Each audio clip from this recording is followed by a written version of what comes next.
Herzlich willkommen zu dem beliebten Format TV-Klassiker und Filme, alles rund um LKWs. In der letzten Episode haben wir uns darum gekümmert, welches war denn die erfolgreichste Serie in Deutschland mit LKWs im Zusammenhang? Und das war natürlich Auf Achse. Ihr habt die letzte Folge geliebt, obwohl ich einen kleinen Fehler gemacht habe. Dafür möchte ich mich entschuldigen. Mein Episodenguide hat ja ein bisschen daneben gehangen. Natürlich gab es mehr Folgen Auf Achse. Sorry dafür nochmal.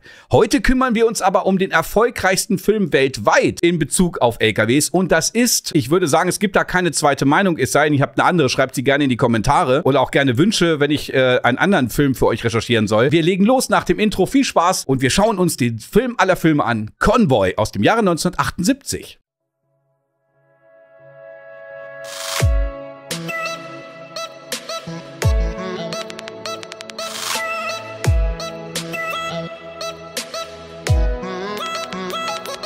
So, ganz kurz für die Leute, die den Film nicht gesehen haben. Es geht hier einmal um ihn hier. Hier ist Rubber Duck, die Gummiente. Und dann geht es noch um den Sheriff, das ist der Mann hier. Ich könnte euch 3 anzeigen wegen Geschwindigkeitsübertretung. Und die beiden haben so einen kleinen Konflikt und es kommt halt dazu, dass es wirklich sehr viel Ärger gibt und ganz viele LKW-Fahrer schließen sich Rubber Duck an und gehen gemeinsam gegen den Kampf der Justiz. Das ist so ungefähr, ohne dass ich spoilern möchte, so die Grundstory des Films. Aber eins kann ich euch versprechen, in dem Film steckt noch viel mehr als das, was wir so gesehen haben. Für die Leute, die den Film gesehen haben, ihr werdet überrascht sein, was da eigentlich noch alles an Hintergrundwissen dazugehört, um den Film vollständig zu verstehen. Der Regisseur war sehr umstritten, er hatte oft hiermit das Problem, war gar nicht so irgendwie am Set vorhanden. Es gab Probleme beim Filmdreh. Die Kritiker haben den Film komplett zerrissen. Los Angeles Times, ein Multivehikelunfall von einem Film, der als Liebesgeschichte nicht zündet, als witzige Anti-Behörden-Aussage versagt und zu spät zur CB-Funk-Ära kommt. Chicago Tribune. Abgesehen von einem Auto, das durch das Dach einer Scheune fliegt, ist Convoy eine schleppende Unterhaltung, der erste Straßenfilm, bei dem ich den Cops die Daumen gedrückt habe. Und die New York Times schreibt, Convoy ist ein schlechter Witz, der auf dem Regisseur zurückfällt. Er hat weder den Mut, den Film als Melodram ernst zu nehmen, noch den Humor, ihn in eine Art Smokey and the Bandit-Komödie zu verwandeln. So, sorgen wir mal für den ersten Aha-Moment, was ihr vielleicht nicht wusstet. Ihr kennt ja alle die legendäre Filmmusik. Es gibt ja bei vielen Erfolgsfilmen ist ja die Musik auch immer legendär. Und bei Convoy war das Ganze die Filmmusik bzw. die Intro-Musik, wo am Anfang gefunkt wird. Ich spiel's euch kurz ein.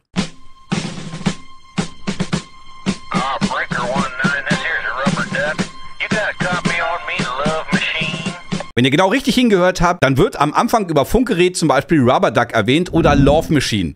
Das sind 2 Charaktere, die im Film vorkommen. Das Besondere ist, dass die Musik vor dem Film geschrieben wurde. Denn die Musik war ausschlaggebend zur Produktion des Filmes, also genau andersrum, wie es normalerweise läuft. Bill Fries alias McCall, der dieses Lied geschrieben hat, was auf sein Album drauf war, hatte das bereits 1975 getan. Ein Jahr später, 1976, wurde dieses Lied zum Erfolg in Amerika, in Billboard-Charts Platz 1, in Kanada auf Platz 1 und die Country-Charts hat dieses Lied auch auf die 1 gebracht. In Deutschland allerdings muss man sagen, dass es nur bis zu Platz 43 in den Top 100 geschafft hat. Daraufhin hatte sich ein Filmstudio die Rechte an dem Lied gesichert. Nun wurde der Film gedreht. Dazu musste nochmal die Titelmelodie 1978 ein klein wenig verändert werden. Nichts Schlimmes, ein bisschen Orchester, ein bisschen mehr dazu. Ein paar Textpassagen mussten umgeschnitten werden, aber grundsätzlich war die Musik bzw. der Text von der Musik ja schon das fertige Drehbuch zu dem Film.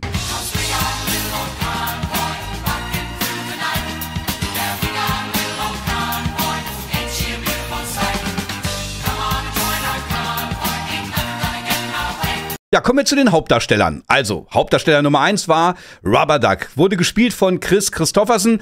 Also, das war der Spaß wert. Was meinen Sie damit? Die Kleine im Jaguar hat kein Höschen an. Als ich zu ihr runterguckte, da habe ich es gesehen.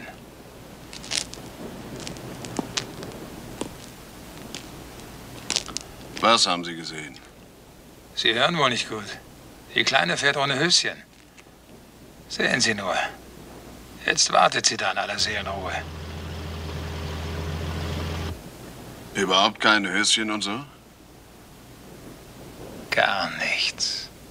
Später wurde Kris Kristofferson nochmal bekannt durch den Film Blade rund um Wesley Snipes. Hier mal ein kleiner Ausschnitt. Still heavy.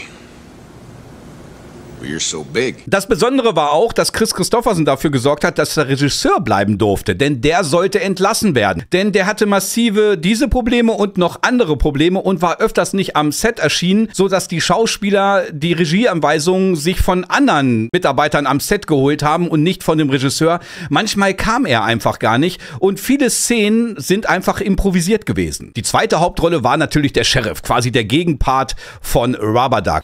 Einen schönen guten Tag. Ihr habt einen ganz flotten Zahn drauf gehabt. Das halte ich nicht aus.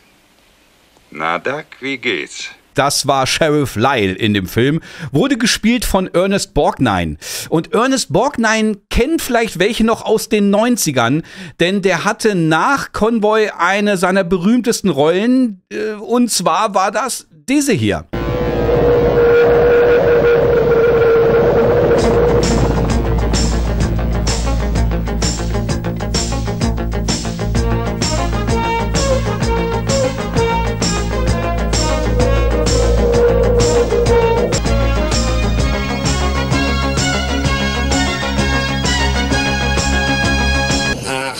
Archangel, ich verrate Ihnen einen guten Trick, wenn Sie etwas Kiefernholzduft in Ihr Reinigungsmittel mischen. Dann verleiht es sogar Ihrer Toilette dieses unwiderstehliche Aroma. Richtig, er war damals dann der Chefmechaniker von der Filmserie Airwolf. Ich weiß nicht, schreibt mir mal in die Kommentare, ob ihr diesen Funfact gewusst habt. Wenn man es jetzt so direkt sieht, dann erkennt man es, glaube ich, leicht, oder? Übrigens ein kleiner Funfact über Ernest Borgnine, also den Schauspieler, den Chefmechaniker von Airwolf und der den Sheriff in Convoy gespielt hat. Der hat geheiratet am 16. Juni 1964 und ist geschieden worden im Juli 1964. Er hat also einen kleinen Rekord aufgestellt. Er war nur 32 Tage verheiratet mit Ethel Merman, ein Broadway-Star. Ich wollte jetzt nur mal diesen kleinen Funfact. 32 Tage nur verheiratet sein. Ich frage mich ernsthaft, was muss in diesen 32 Tagen passiert sein, dass man sich wieder scheiden lässt, oder? Und vergessen wir mal Love Machine nicht. Der Schauspieler heißt Burt Young. Der hat in den 90ern auch noch eine große Rolle gespielt. Die zeige ich euch gleich. Erkennt ihr ihn? Keine Ahnung. Wer bist du denn? Hier ist Rubber Duck, die Gummiente.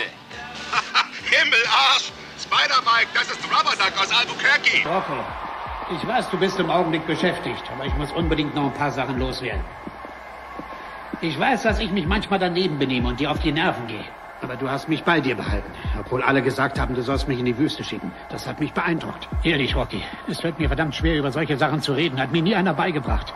Aber wenn ich einmal aus meiner Haut raus könnte und nochmal von vorn anfangen, dann möchte ich so sein wie du. Ein besonderer Moment war, Kritiker lobten ja diese Action-Szenen in dem Film. Und eine besondere Action-Szene war überhaupt nicht geplant. Ein 1972er Brockway 361, das war dieser weiße LKW, hatte sich im Film auf die Seite gelegt, hatte einen Unfall in so einer Kurve. Das zeige ich euch gleich. Am Steuer saß im Film Window Woman, wie heißt sie richtig, Madge Sinclair. Aber im Film selber saß sie natürlich auf der Beifahrerseite und ein Stuntman bzw. Fahrer hat den LKW im Realen gefahren. Was nicht gestellt ist, ist dieses Schreckgesicht von ihr. Das ist tatsächlich eine echte Kameraperspektive, denn sie hatten einen echten Unfall, der nicht im Drehbuch vorgesehen war. Denn hinten auf dem LKW handelte es sich tatsächlich um schweres Holz, was geladen war. Übrigens für euch als Funfact, die meisten LKWs hatten Requisiten als Anhänger, beziehungsweise die Anhänger waren aus Holz, das zeige ich euch gleich nochmal. Das heißt, hier war es aber eine echte Ladung. Und der Fahrer überschätzte die Geschwindigkeit in dieser Kurve und der LKW kippte um, was nicht geplant war.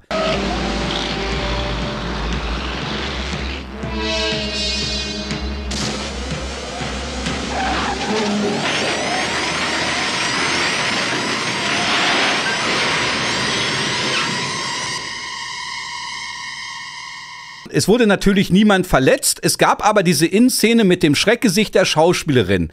Also wurde das zusammengekattet, sie musste sich dann nochmal an Steuer setzen, dann hat man das ein bisschen nachimprovisiert und dann sah es im Film so aus, als wenn sie am Steuer diesen Unfall hatte und als das Ganze geplant war. War es aber nicht, es war tatsächlich ein Unfall. Wo wir gerade bei LKWs sind, es sind ja sehr viele LKWs in diesem Konvoi.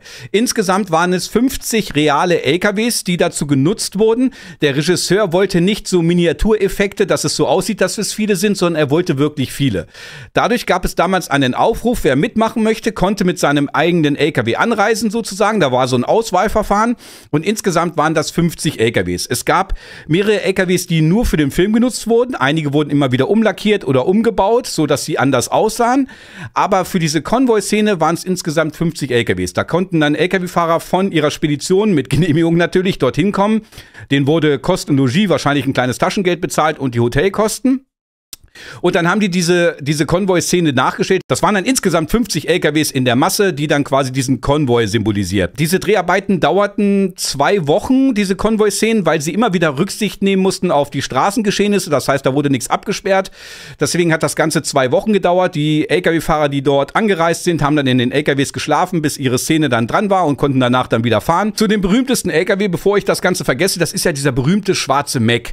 Und von diesen gibt es, man kann so unterschiedliche Zahlen finden im Internet. So mindestens 2, 3, 4 Nachbauten gibt es von denen. Einer davon steht in Deutschland und einer wird öfters in Amerika ausgestellt und die anderen haben es nicht überlebt. Was Besonderes ist auch dieser Tankauflieger. Im Film sieht er halt aus wie ein Tankauflieger, ist es aber nicht, denn er ist innen hohl. Das ist ein Holzgestell, was von außen quasi silber lackiert wurde. Ich blende euch hier mal ein Bild ein, wo ihr sehen könnt, dass der von innen halt hohl ist. Ne? Der Grund dafür ist, dass der halt so restauriert wurde, weil es musste mehrere Tankauflieger geben, weil es immer wieder zu Crash-Szenen kam. Ein Tankauflieger hat es tatsächlich überlebt. Da sieht man noch die Delle. Und zwar war das bei dem Zusammenprall mit dem Sheriff-Auto.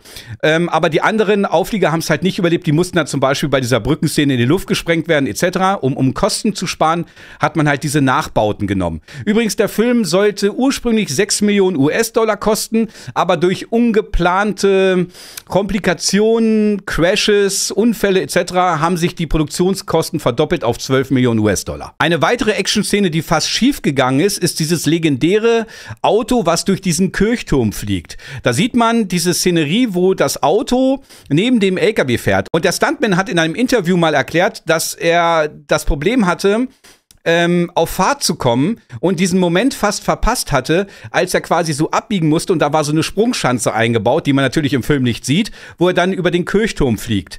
Und diesen Moment hatte er fast verpasst, aber er hat sich gesagt, okay, ich habe nur diese eine Chance, jetzt muss ich durchziehen, weil sonst war er zu langsam, das heißt, er hat Vollgas gegeben, ist dann abgehoben durch den Kirchturm, das heißt, das war wirklich echt, da war ein Stuntman drinne, ist rübergeflogen, ist auch auf allen 4 Rädern wieder aufgekommen, hatte eine leichte Gehirnerschütterung, ein paar Prellungen und ein paar Stauchungen, aber ansonsten weiter hatte er nichts. Das Besondere ist, das Filmteam kam natürlich, als er gelandet war und das Ganze im Kasten war, sofort zu seinem Auto hin und hat gefragt, ob alles in Ordnung ist und er hat halt nur geantwortet mit: Ja, sei es in Ordnung, wir können anfangen zu drehen. Das heißt, die Gehirnerschütterung war so massiv, dass er ganz vergessen hat, dass er gerade durch den Kirchturm gekracht ist. Der Film Konvoi war ein voller Erfolg. Nicht nur in den Kinokassen hat er weltweit 45 Millionen Dollar eingespielt, bei 12 Millionen Dollar Produktionskosten.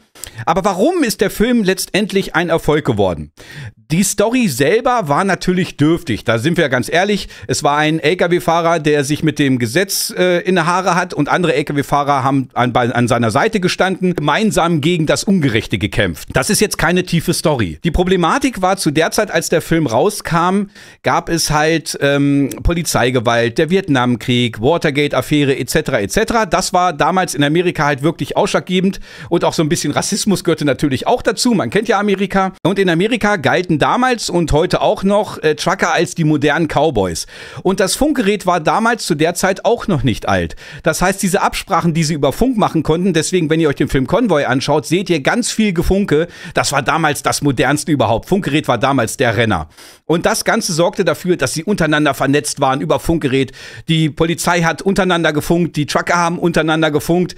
Und das Ganze sorgte dafür zu einem Zusammenhalt gemeinsam gegen das System, Rebellion. Und das war damals dieser Grundgedanke. Und deswegen ist dieser Film so ein Erfolg geworden. Natürlich auch, weil die Musik damals auf Platz 1 in Amerika überall war. Und das ganze Zusammenspiel sorgte dafür, dass Konvoi zu so einem großen Erfolg wurde. Warum ist er in Deutschland ein Erfolg geworden? Das kann ich euch jetzt schriftlich nicht sagen. Ihr könnt mir gerne in die Kommentare schreiben, warum ist der Film Konvoi für euch selber so ein großer Erfolg gewesen. Ich vermute einfach mal, dass 1978, im Oktober 78 kam ja Konvoi bei uns in die Kinos, dort auch LKW-Fahrer einen anderen Stellenwert hatten, als es heutzutage ist. Das muss man leider so sagen. Heute gelten LKW-Fahrer und die LKWs auf den Autobahnen als Störenfriede. Damals war das noch ein hoch anerkannter Beruf. Auf Achse kam 1978 raus, Konvoi kam 1978 raus. Damals waren LKWs und das Personal, die gefahren haben, im Hype. Damals waren das anerkannte Menschen, was man heute nicht mehr so sagen kann. Das erleben wir ja heute auf jeder Autobahn und auf jeder Straße. Mich würde mal interessieren, warum ist der Film Convoy für euch etwas Spezielles? Schreibt's mir gerne mal in die Kommentare. Und wenn ihr Bock habt auf weitere Folgen, schreibt mir gerne mal ein paar Tipps und ein paar Informationen, welchen Film oder Serie ich mir noch anschauen soll und für euch ein bisschen austüfteln soll. Schreibt's mir gerne in die Kommentare. Bis dahin, gehabt euch wohl, euer Kai, macht's gut und danke fürs Einschalten. Schont euch. Ich bin Love Machine. Weißt du, warum ich Love Machine heiße? Ich habe eine Quadrophoneanlage, Farbfernseher und eine gut bestückte Bar gleich hinter mir. Und stell mal die Ohren auf, ein echtes Wasserdoppelbett. Ich kann dir sagen, bei mir fühlt man sich saumäßig wohl. Hey, Love Machine, ich habe das Gefühl, du fährst eine Ladung Go-Go-Girls. Erraten! Genau das hat er hinten drauf. Ich habe von dem Gestank schon Ohrensausen. Du hast ein ganz schön loses Mundwerk für dein Alter. Was meinst du dazu? Ah, jetzt reg dich ab, Mann. Schwein muss der Mensch haben. Hast du mich immer noch nicht erkannt? Na, was ist? Keine Ahnung, wer bist du denn? Hier ist Rubber Duck, die Gummiente.